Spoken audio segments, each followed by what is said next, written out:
Alô, amigos do meu querido canal Varal, estou aqui mais uma vez levando uma mensagem de conforto para você.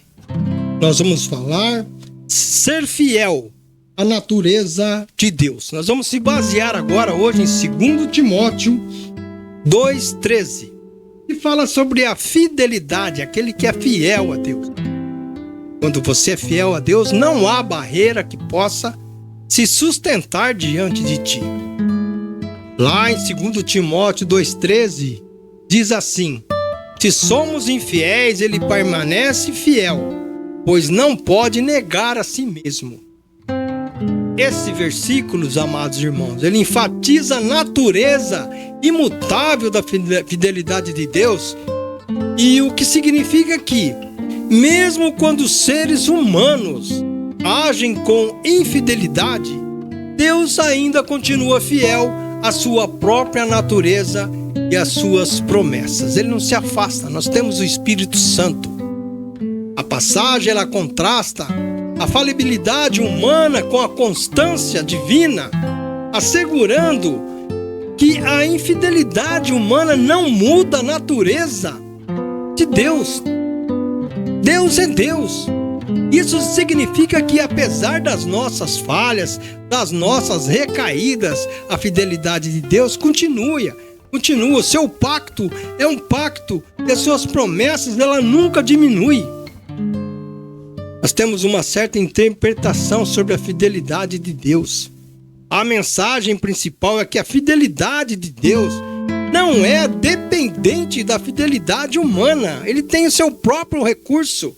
Ele é fiel por quem ele é e não por causa do que os outros fazem. Ele é por si só. A natureza de Deus, a frase pois não pode negar a si mesmo, significa que a própria essência de Deus é a sua fidelidade e a sua verdade para conosco. Ele é fiel a nós, nós é que fugimos dele. Negar a si mesmo seria negar sua própria natureza divina, e isso ele não faz. Mas qual que é a relevância para o cristão? O versículo também, o que ele é? Um convite para a reflexão para os cristãos sobre a sua própria infidelidade, ao mesmo tempo que garante que a fidelidade de Deus não falhará. Deus não falha. Ele oferece esperança e consistência em meio às nossas falhas, as falhas humanas. Na Bíblia, vaso significa uma pessoa que é moldada por Deus, como um oleiro, sendo frágil e maleável, mas também ele é um instrumento preparado para a honra, para se manifestar o seu poder e a sua glória, a glória divina, a glória do Senhor.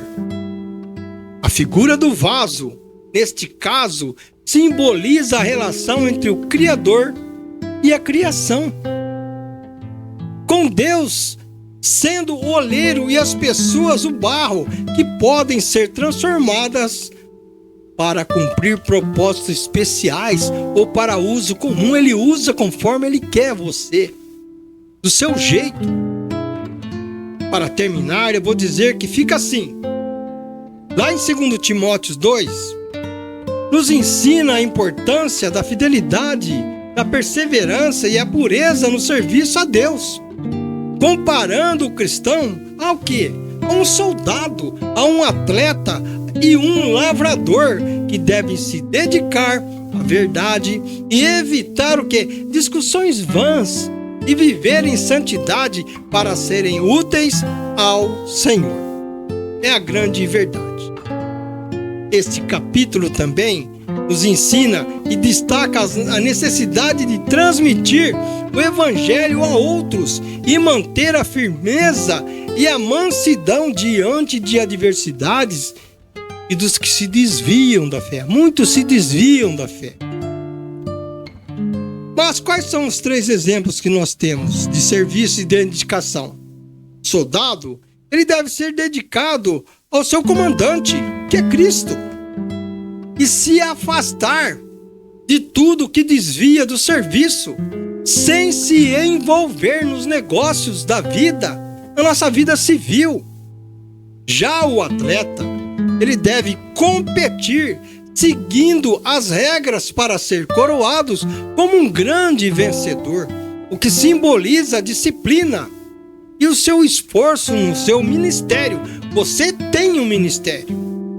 Já o lavrador, ele deve trabalhar arduamente para ser o primeiro a participar dos frutos da colheita, representando o seu empenho, o seu trabalho para a glória de Deus. É assim que funciona. Existem também 2 tipos de vasos. Você escolhe qual quer ser. Existe o vaso de honra e o vaso de desonra, que são metáforas bíblicas, principalmente encontradas em 2 Timóteo 2,20, que descreve o que lá? A utilidade e o propósito de uma pessoa na casa de Deus. É descrito lá. Um vaso de honra é um indivíduo santificado, útil ao Senhor e preparado para as boas obras, enquanto um vaso de desonra, ele pode representar alguém que vive uma desobediência total e não glorifica a Deus. Deus tem uma importância menor para ele. A escolha de se tornar um ou outro é uma questão pessoal e depende das escolhas feitas por cada um, o livre-arbítrio. O vaso de honra é aquele que está santificado, ele está útil para o Senhor e preparado para toda boa obra. Refere-se à pessoa que se purifica das coisas que desagradam a Deus, evitando conversas vãs, especulações tolas e desejos da juventude. Pode ser também um vaso de ouro ou de prata, e simbolizando um propósito nobre e especial na casa de Deus. Já o vaso de desonra, ele pode simbolizar pessoas que vivem em desobediência a Deus, cujas vidas não glorificam a Deus ou que estão mortas para Deus após o seu próprio pecado, não tem interesse nas coisas de Deus. Pode ser um vaso de barro ou madeira, e na antiguidade eram usados para quê? Para tarefas do nosso dia a dia, daquela época, ou para fins menos nobres, não importa. Mas qual a analogia do oleiro? A Bíblia, ela usa a imagem de um oleiro moldando vasos de barro para ilustrar a relação entre Deus, que é o oleiro, e os homens, que nós somos homens, os vasos. Assim como um oleiro pode moldar diferentes tipos de vasos, Deus pode usar as pessoas de diferentes maneiras como Ele quer, conforme seu propósito, conforme Ele deseja. A escolha pessoal, tipo, como na passagem de Timóteo 2,20 até o 26, e que ela enfatiza que cada pessoa tem a liberdade de escolher qual tipo de vaso deseja ser. Você escolhe. Ao se limpar dessas coisas, tipo conversas vãs, contendas, desejos da juventude, o indivíduo se torna um vaso para a honra. Aí ele está preparado para servir o mestre.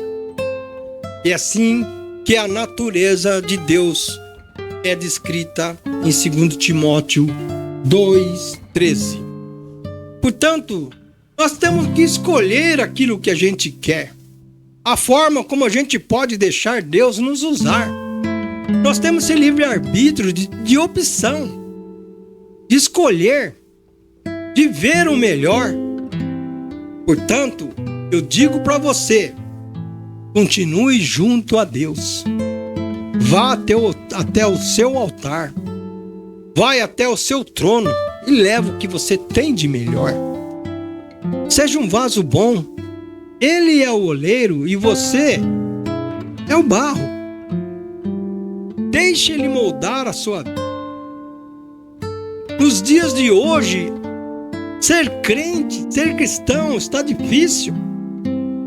De tanta generosidade que o mundo oferece lá fora para você cometer erros. Mas fique firme com o Senhor e eu tenho certeza que você será agraciado. Portanto, eu digo para você que você curte, compartilhe, participe conosco. Você vai ver no canto deste vídeo aí um QR Code. Clique em cima com o seu celular e manda um recado para nós. Aí não é para arrecadar dinheiro. O nosso canal não tem essa finalidade. Nós estamos longe disso. Nosso propósito é outro. Clique aí nesse QR Code que está à direita do seu vídeo, no canto superior, e mande uma pergunta, alguma coisa. Se você não aceitou a palavra, que você discorda, que você queira acrescentar alguma coisa, e eu te agradeço em nome de Jesus. O meu muito obrigado. Fiquem conosco, curte, compartilhe, inscreva-se no nosso canal, que é muito importante. Muito obrigado, fiquem todos com Deus.